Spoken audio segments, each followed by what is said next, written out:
мы знаем о DTR? Это глобальная модификация, которая преображает мир привычной зоны отчуждения. Изменения затронули все аспекты игры. Основная задача модификации – это создание сложного, разнообразного, интересного игрового процесса. Атмосфера – главный козырь модификации, потому что именно тут она на высшем уровне. 2 года назад вышел в ОБТ DTR 098B. Многие его ждали, и многим он пришелся по душе. На дворе конец 2020 года, и разработчик Rainforge и его команда готовят для игроков нечто особенное и глобальное. Скоро ожидается выход DTR 1.0. И в этом видео я расскажу подробно обо всем, что ждет нас совсем скоро. Большое сталкерское спасибо хочу передать автору канала Химическая лаборатория чудес, который помог собрать информацию для видео. Кому интересно, ссылочка будет в описании. А нам пора открывать наш архив и разбирать материал. Ну что ж, приятного просмотра.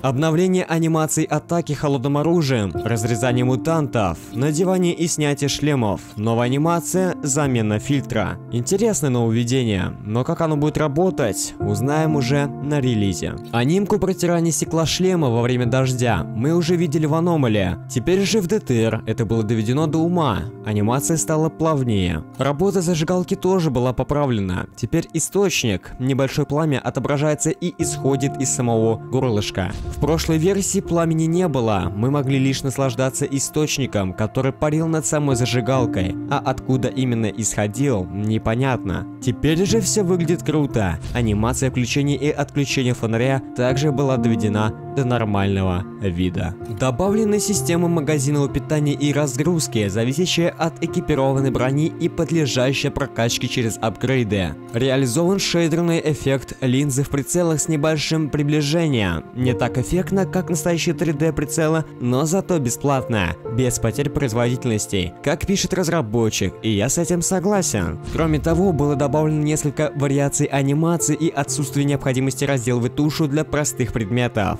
Система динамического изменения внешнего вида оружия в зависимости от его состояния работает только на оружие в руках игрока. Система заклинивания была изменена и теперь представляет из себя клин и осечку. При заклинивании теперь потребуется изъятие патрона, а при осечке выстрел не происходит и сбрасывается автоматическая очередь. Небольшая фича для атмосферного погружения в игру, псевдосминающаяся под ногами трава. Работает только для игрока. Если бы это работало для мутантов и NPS, то была бы большая нагрузка на движок, следовательно, потеря FPS.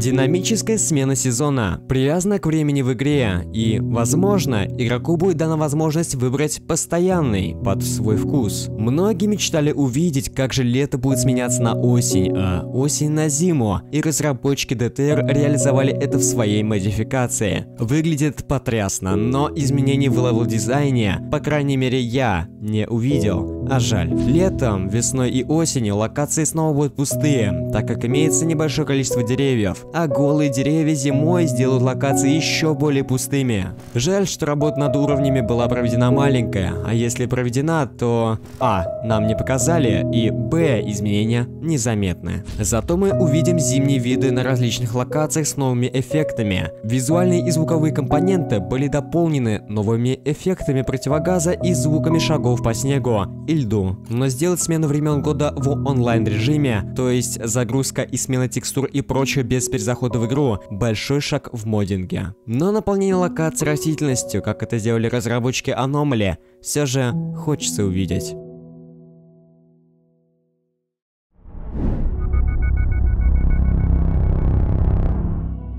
Пространственный пузырь теперь работает как гравитационная аномалия, без нанесения вреда игроку и окружающим. Сделано интересно, но смысла в этом я мало вижу. Хотя игрокам предстоит аккуратнее бродить по зоне, чтобы лишний раз не попасть в лапы гравитационки и не пытаться из нее выбраться. А что вы думаете по поводу добавления данной особенности? ПНВ сделан очень хорошо. Здесь нет выедающих зеленых и синих цветов, как это было в трилогии Сталкер. Зато именно здесь ПНВ выглядит очень качественно. Допилено неплохо. Мелкая, но приятная и самое главное в тему анимация. Теперь во время приземления главного героя на поверхность будет проигрываться анимка плавного покачивания камеры. Теперь-то мы точно играем за человека, а не за бревно, у которого нет позвоночника. Отражение на мокрой поверхности выглядит очень интересно, как и естественные удары капель дождя о поверхность. Теперь появилось желание прогуляться под дождем. А у вас? Маленькая и в то же время интересная фича. Теперь прогулка по пустым подъездам будет еще интереснее. В некоторых подъездах будут встречаться закрытые квартиры. Чтобы проникнуть в них, вам нужно найти ключ от двери, который должен находиться поблизости. Как говорится, мелочь, а приятно. Интересное дополнение к стелс-режиму. Теперь НПС реагирует на брошенные вещи. Допустим, вы затаились в густой траве. Рядом идет сталкер. Он вас не видит. Вы кинули болт возле него, и он услышал, как он упал и обратил на это внимание. Опять же, одно из самых интересных нововведений. Кстати, такое мы могли увидеть в метро Исход.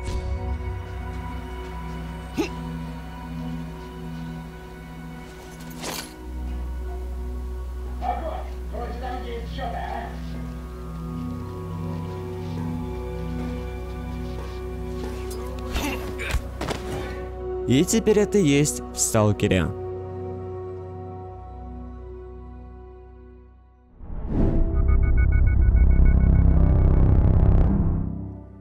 Появление луж после дождя – одна из самых моих любимых нововведений в ДТР. Я Сталкер 2 так не жду, как ждал их.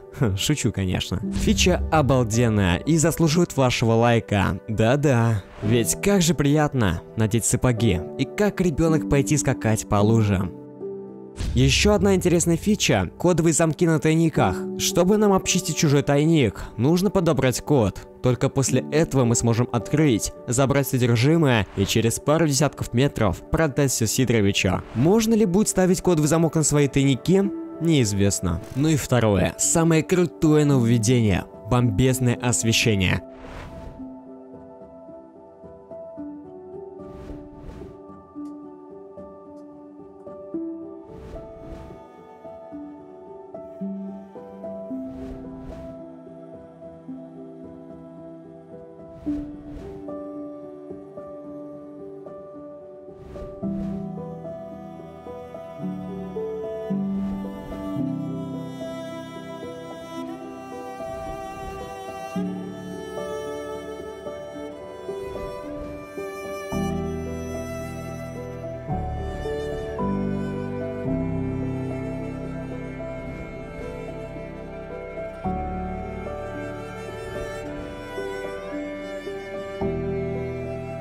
Это интеграция RTX? Спросил один человек на патреоне разработчика ДТР. На что Рейнфорд ответил: просто обилие объемного света и маленький секрет. Но о нем как-нибудь позже. И да, этот цвет достаточно хорошо оптимизирован. Nvidia 1060 на 3 гигабайта тянет без проблем. На более слабом нет возможности проверить. Но если не потянет, объем можно будет выключить. И свет упростить до уровня Припяти. И даже ниже. На это будет отдельная настройка. Соглашусь, выглядит потрясающе. Теперь есть повод еще разок пройтись по подземельям зоны. Но мне кажется, что слишком много источников света в подземельях. Откуда берется электричество? Загадка, на которую до сих пор нет ответа. Было бы лучше, если подземелья стали более темными, ведь вероятность именно здесь расположить собственную фабрику кирпичей в разы больше.